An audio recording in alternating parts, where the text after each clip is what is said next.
Scholarship of the Inquisition. Netanyahu has persuaded a great many historians that in fact this was a slander against those earnest converts who meant to take the deal that they were offered. It prefigures something that was copied almost literally during the Holocaust. Spain had a body of law called the Strictures of Purity of Blood, which measured out Jewishness by fractions of degrees, how much Jewish blood you carried. And any fraction was enough to make you a Jew and subject you to legal disabilities and put you at risk of the Inquisition. This, of course, is exactly what happened in the Nuremberg laws of 1935, where blood quanta, the fractional Jewish blood, was enough to put you in Auschwitz. You might have only a single Jewish grandparent. It was enough to make you a Jew. You couldn't be buried in a cemetery in Israel. You're not Jewish enough for that, but you are Jewish enough to go to Auschwitz. This is another inheritance of the Inquisition, but that particular branch of the Inquisition, known as the Spanish Inquisition. Now, to wrap this up, because I'm getting the time signal, I want to make the point that, well, I'm going to wrap up. We can have a little conversation. One of the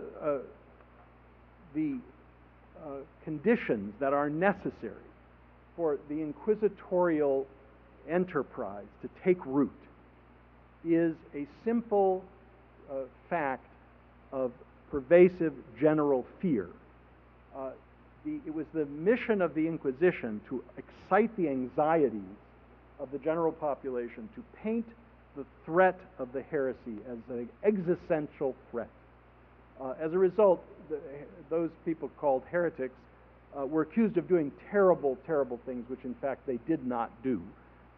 They confessed to doing it because the inquisitors used what were known as manuals or handbooks. That's what the title of my book refers to. They had kind of standard operating procedures, which included lists of questions to be put to accused heretics under torture, and people under torture will say what they think the inquisitor wants them to say, and since the questions suggested the answers, they admitted to all the things that the inquisitor suggested they had done wrong, thus creating by confession a body of evidence that was completely fabricated. There was no such conspiratorial threat at any time, and the Inquisition simply invented it to justify the atrocities it was carrying out.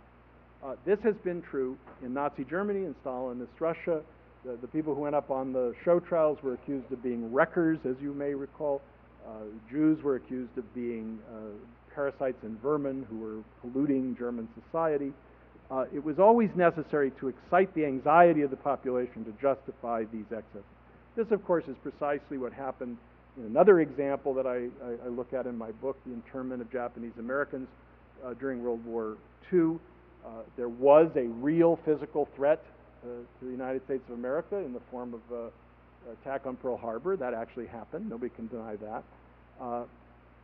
That made plausible to otherwise reasonable people that the grocer, the gardener, the farmer who had Japanese blood was actually a traitor, a terrorist, a spy, a saboteur, and 110,000 innocent American men, women, and children were put into prison camps for the duration because of that panic response, that response based on fear.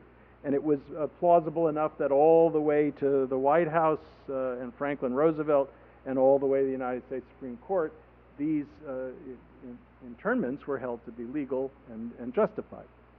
The same phenomenon, exactly the same phenomenon, happens on 9/11, where we are demonstrably under attack by a violent enemy, and so we feel very vulnerable, we feel at risk, and it becomes plausible to do things which, when we were a little more composed, we would not have entertained doing.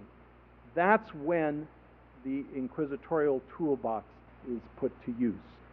The example I like to give is that, by comparison with the Inquisition, the Spanish Inquisition looking for evidence that someone was a secret Jew. How do you tell a secret Jew?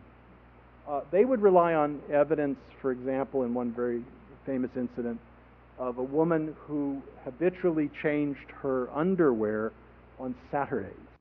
Being secret Muslims, were observed to be eating couscous in a public tavern, couscous, the food of North Africa. And that, like the underwear changed on Saturday, was enough to get them arrested and victimized by the Inquisition. Surely it meant they were still practicing Islam. In the wake of 9/11, we had the remarkable incident of the FBI putting into, or at least, there's a debate about whether they actually did it, of preparing to put into operation a surveillance program that would monitor the sale of Middle Eastern foods at grocery stores across America, on the presumption that if there was an uptick in the sale of hummus and pita and couscous, then surely an Al-Qaeda sleeper cell was in the neighborhood.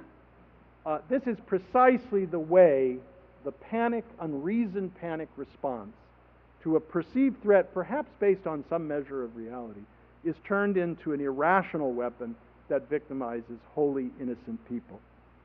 I'm going to close by quoting one of the victims of the Hollywood blacklist, Arthur Miller, who wrote a very famous play set during another example of inquisitorial tools being used in America, the Salem witch trials. He observed at the time of the Hollywood blacklist, no man lives, he said, who has not got a panic button. And when it is pressed by the clean white hand of moral duty, a certain murderous train is set into motion. And it is my suggestion to you that that murderous train was set into motion 800 years ago with the First Inquisition, and sadly, tragically, has not stopped yet. Thanks so much. That's my thought. Thank you very much.